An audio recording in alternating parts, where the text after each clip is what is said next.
Well, right now, video shows brush fires burning dangerously close and threatening homes in a Mims neighborhood. Take a look at this video here. Luckily, crews were able to put that fire out.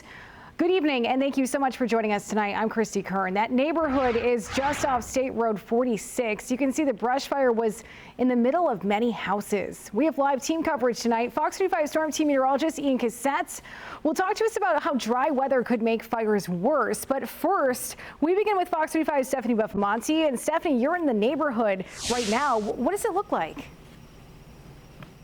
So really, you can just smell the smoke in the air right now, and you can see it too. You can also see the charred ground right there and the ash right behind it. So we have a pretty big light up right now, but I'm going to turn it off so our photojournalist Brad can kind of show you what we are seeing. There we go. All of the hot spots right now right next to this home, and the hot spots are still smoldering, and fire officials say they can burn for hours to come. We spoke with a woman off camera who lives over here. She said she got her kids, her cat, and rushed to a safe place when she saw the flames growing next to her house. It just happened so fast. There was nothing there, and then all of a sudden there was like a 30-foot area that was engulfed in flames. Fire and smoke next to a home in Mims. The woman who lives there says the flames kept growing. The brush fire burned 3 acres before Volusia and Seminole County firefighters had it contained Sunday. It was within a matter of maybe like 20 minutes that it got all the way from there all the way close to my house. So it was extremely fast. Fire crews used brush trucks to put out the flames and plows to move the soil, creating a fire barrier to stop the burning. Because it's so dry, brush fires are a big concern across Central Florida. This fire is one of several that Seminole County responded to this weekend. This video from another brush fire next to a home in Geneva Saturday. With below average rainfall for months now and no signs of that changing anytime soon, the concern continues to grow. No precipitation in the future.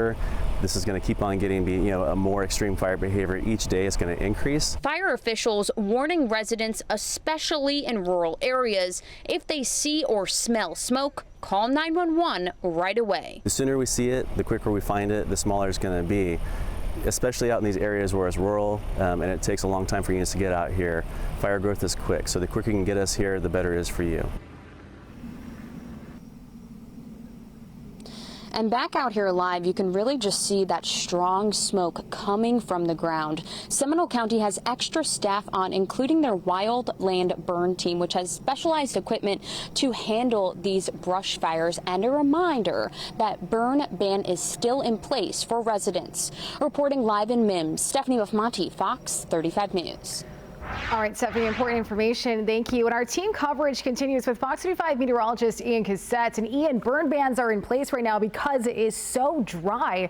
So what can we expect? Can we expect any relief this week? Well, generally, it is going to be dry this week, but we do have some relief in sight, and it comes as soon as tomorrow. Obviously, 30% is not going to be a drought buster. This is not going to be rainfall for everyone, but we need something. And it does look like we could get a little bit of help come tomorrow afternoon. So what can you expect for your week? Most of the week's going to be very similar to what we've seen, hot and dry. Monday, though, we have just enough moisture where we could see some afternoon showers and storms develop along the sea breeze. It will be plenty hot. Temperatures still climbing up to near 90 degrees with that south wind, but with a little bit more moisture there, you have rain chances that are increased. Now, these aren't great rain chances, but we're looking at rain chances heightened over our coastal communities. That runs from Palm Coast down to the south of Melbourne. The highest rain chances will likely be there along the coast through the Cape, but the farther west you go, the rain chances are a little bit slimmer, where we aren't going to see as high rain chance. We still, though, have a chance of rain. So we desperately need the rain, and it looks like we do have some relief for tomorrow, but the issue is the drought may continue. I'm going to have a full breakdown of this forecast, including how badly we do need this rain, coming up. All right, Ian, thank you. And we are following breaking news just into the newsroom. A second arrest was just made in the murder of a local nightclub promoter. Castleberry police say Bobby Bridges turned himself in tonight. He was wanted for allegedly robbing and killing Derek Cummings in January. A second suspect, Daquan Jones, has already been arrested. And another fire in Ocala leaves 4 families without a home tonight. Ocala Fire and Rescue say the apartment fire started just before 8 o'clock last night. Crews were able to put out the fire and save 2 children who were stuck in the apartment building.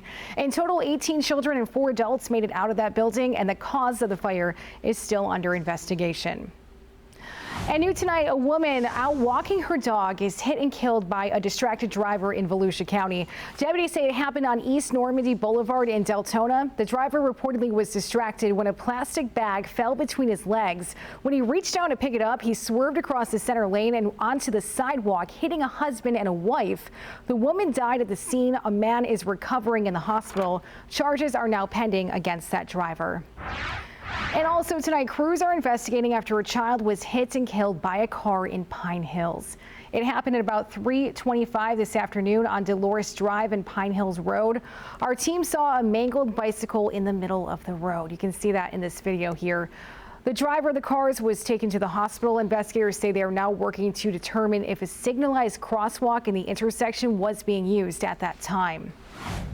And we also have new details on a deadly crash out of Daytona Beach. Officials say everyone inside that vehicle was a teenager. 3 of those teens were killed. Police say the SUV crashed on International Speedway Boulevard early yesterday morning. The youngest victim was 14 years old. A 16-year-old and 19-year-old were hurt in that wreck. The 16-year-old is in critical condition, and we are working to find out what caused that crash. A Fox 35 update tonight. A 3rd victim has been found in a Marion County homicide investigation. Now, deputies say they found a car partially submerged in a lake near Maluka Loop Trace today. They found a woman's body inside, and deputies say this is connected to 2 people found on the side of the road near Forest Lakes Park. One of them died at the hospital. The other is recovering tonight, and we are still working to learn how the cases are connected. And road rage at a McDonald's drive-through line. A late-night McDonald's run turns into shots fired in Lakeland. Now, Lakeland police say at about 3 o'clock in the morning, 28-year-old Calvin Jordan Sosa was in the drive-through at a McDonald's on Frontage Road. Police say he started honking at the car in front of him for taking too long, and then he and the other driver got out and they started fighting. They got back into their cars, but police say Sosa pulled out a gun and then started shooting. The passenger, who was a woman, was hit several times and then was taken to the hospital in serious condition. Police say Sosa went back to his home and barricaded himself for hours. They eventually arrested him on 2 counts of attempted murder. And in Volusia County, a day at the beach for a kid ends in the emergency room. Ocean Rescue says a golf cart hit a child on New Smyrna Beach. Thankfully, though, that child was not seriously hurt. We are less than 48 hours away from the expected arraignments of former President Trump. His legal team is getting ready for his surrender on Tuesday. Trump is hoping to use the indictment in his favor and is spending the weekend at Mar-a-Lago. Fox's CB Cotton is at the Manhattan courthouse where he is set to appear. In less than 48 hours, we expect former President Donald Trump to turn himself in here at the Manhattan Criminal Courthouse. Sources tell Fox News the former president will arrive at 11 a.m. Then Trump's arraignment proceedings will begin shortly thereafter at 2:15 p.m. There has been extensive planning and coordination between local, state, and federal law enforcement to include Trump's legal team for this historic moment. Because the indictment is still sealed, we don't know the exact charges or the exact number of counts. Reportedly, there is at least 30, and the charges are expected to be related to Trump's 2016 alleged hush money to 2 women, including adult film star Stormy Daniels. Trump has denied the affairs and any wrongdoing, but has acknowledged the payments. In this case, DA Alvin Bragg is reportedly attempting to take a misdemeanor charge of falsifying business records and upgrade it to a felony by connecting it to a campaign finance law. Democratic Congressman Adam Schiff has called the indictment a vindication of the rule of law, but Republicans, to include ones who could be political opponents to Trump in the 2024 presidential race, those Republicans have called this case politically motivated, to include former Arkansas Governor Asa Hutchinson, who announced his own presidential bid today. Listen. What is happening here is a shame for America because he's a former president of the United States. But the fact is, thousands of Americans have to go through this process, and we do believe in equal justice of the law. So I don't believe this is a good case to bring. I would not have brought this case based upon the facts that I know. Trump is not expected to be handcuffed. Sources say this comes after an agreement between Trump's legal team and the DA's office. Trump is also facing other state and federal investigations. In New York, CB Cotton, Fox News. Well, Fox 25 News at 10 is just getting started. Still ahead, run-ins at the grocery store can be a little bit awkward, of course, but running into the grocery store might actually be worse. Oh my God, this is like surreal. I mean, I never saw anything like that in my life. And now we're getting to see it too. New video tonight as a truck crashes into a Tampa grocery store. Plus, a pet store thief caught in the act, and now the little guinea pig he's accused of stealing is back where she belongs.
Well, new video tonight out of Tampa showing the moments a pickup truck drove straight into a grocery store. Wow, look at that. Believe it or not, no one was hurt in this, but the store had to close for a while after the truck crashed into it on Friday.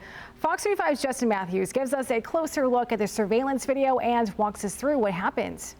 Around 3:30 Friday afternoon, you can see from the surveillance video a white pickup truck pulling into a parking spot, but it doesn't stop. It goes right through a wall and into the mega supermarket on Nebraska and MLK. I'm in the office on my break, and when I come out, I see a white Ford pickup truck inside the store. And it was still running with the two people inside. It was a man and his wife. I guess the accelerator got caught or something. After the truck stopped, an employee ducks down. Other employees and shoppers run over to see what happened. We had a customer come out. He worked at EMT, I guess, and he helped pull the people out of the car. And we called 911, and the cops came, and the fire department came, and they told everybody to clear the store out. The Tampa Police Department says there were no injuries. And he didn't accelerate. He wasn't going too fast. He was going like a normal speed, not even. But, you know, thank God it could have been worse. If he was speeding, he would have been right through the store. Now, the side of Mega Supermarket is boarded up, and store managers say it'll take a few months to get it all fixed and back to normal. Despite some of the damage, managers say the situation could have been a lot worse. It was like right after rush hour and right before the second rush hour. So we got lucky, thank God. There's some plywood on the side of the building, but Mega Supermarket is back open for business. Justin Matthews, Fox News. Well, thankfully, everyone was okay. Well, turning now to get a live look over downtown Orlando. Take a look at that. Just another beautiful night out there. Fox 35 Star Team meteorologist Ian Cassette is joining us now. And Ian, we've got some warm temperatures we're looking ahead to this week. That's what we definitely do have, Christy. We have lots of heat on the way. It was hot all weekend, and that's not going to change this week if you're hoping for a different weather pattern. This is what it was like today. The time lapse from Daytona Beach, our Hard Rock Hotel camera. It was a great day to head to the beach today. We had a lot of sunshine. We also had a north wind that kept it a little bit cooler than yesterday, where we had those temperatures near 90 degrees along the beaches. Today, we're more in the low 80s. As you step out the door tomorrow morning, it's going to be a mild start to the day with maybe a few more clouds in the sky, similar to what we saw this morning. Likely those temperatures nearing 70 degrees. We'll be warming up quickly into the afternoon tomorrow, running those temperatures back into the upper 80s to near 90 degrees. So in Windermere, where we are looking at a slight chance of rain. There's a slight chance of rain tomorrow. We are going to see those temperatures back near 90 degrees. So overall, I would go into tomorrow not expecting rain just because those rain chances aren't really high.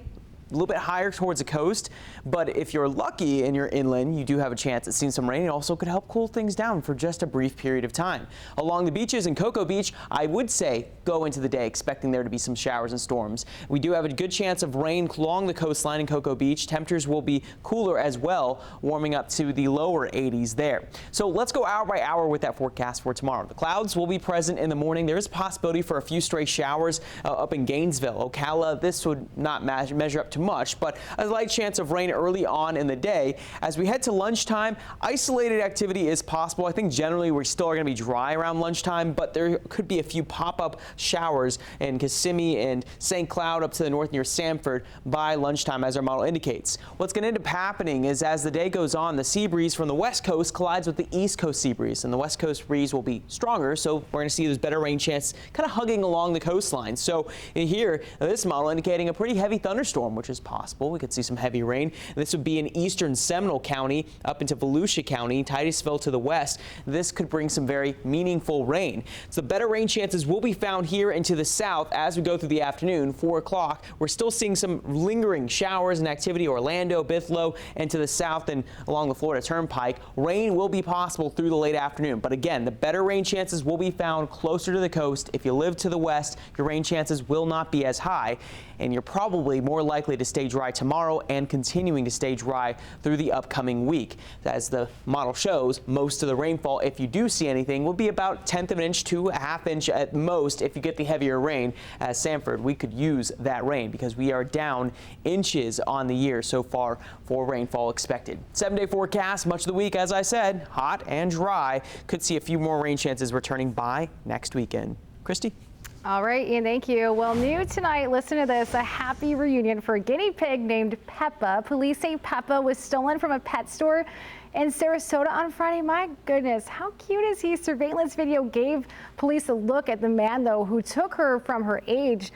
And police then found him yesterday, that man. They took some pictures with the adorable rodent, though, before they safely returned her back to the pet shop. How sweet is she, Peppa? Glad she got back safely.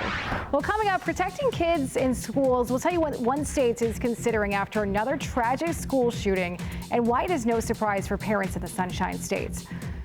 And also overcoming challenges, how kids with autism are stepping out of their comfort zone by diving into the water. Stay with us. We'll be right back.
We have an update tonight on a disturbing story. 21-year-old Thomas Mosley is accused of killing his 2-year-old son and the boy's mother in St. Pete.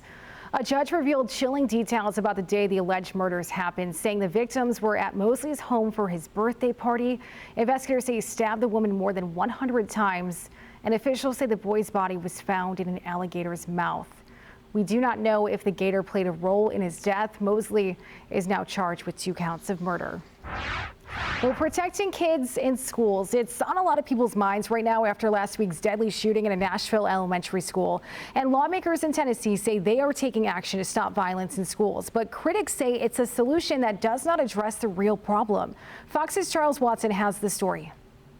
As the 3rd child killed at Covenant School is laid to rest today, Tennessee Governor Bill Lee is looking to expand a previously proposed school safety measure. In a recent interview with the Tennessean, the governor says he wants to place armed school resource officers at every school in the state. Lee's plan would not only cover all Tennessee public schools, but it would also make funding available for private schools to hire armed guards. The plan will need approval from the state legislature, but it would require private schools that want to use this type of funding to hire guards with the same level of training as those in public schools.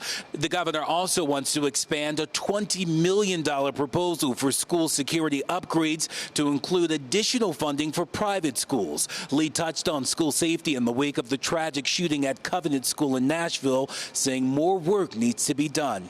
Law enforcement officials and educators across our state have been working for years, especially in the last year, to strengthen the safety of our schools. And that work was not in vain. The governor's proposal comes as 9-year-old Will Kinney is laid to rest today, a young boy described as kind by loved ones. Kinney and 5 others, including 2 other children, were killed after a 28-year-old gunman armed with multiple weapons shot their way into Covenant School and opened fire on them. Police shot and killed the suspect, later identified as Audrey Hell, a transgender male who, according to police, was a former student and was being treated for an emotional disorder. March for Our Lives, a nonprofit organization advocating for action against gun violence, is urging Nashville students to walk out of class on Monday to demand gun safety from state lawmakers. In Atlanta, Charles Watson, Fox News. Well, the Florida state statute requires a safe school officer at every public school. That can be a school resource officer, a safety officer, or security guard the school hires. It can also be a school guardian, which is a regular district employee who goes through weapons training. It's called the Coach Aaron Feast Guardian Program, that is named after an assistant football coach and security guard who died protecting students in the Marjorie Stoneman Douglas High School shooting in 2018. Well, the Florida Fish and Wildlife Conservation Commission wrapped up its 2nd experimental feeding program last week. The program is aimed at preventing manatee deaths. More than 1,000 manatees died in 2021, which is the most ever recorded in a single year. Experts say the program helped to save some of the sea cows. They also say lowering the amount of nutrients that go into the water will help the manatee's natural food source grow. We'll still ahead in our next half hour. It is Autism Awareness Day. We are taking a look at how kids with autism are breaking barriers by getting into the water. But first, we want to save you some money with the Fox 25 Pump Patrol. Gas is $3.37 a gallon at the Wawa on State Road 44 and Mission Drive in New Smyrna Beach. We'll be right back.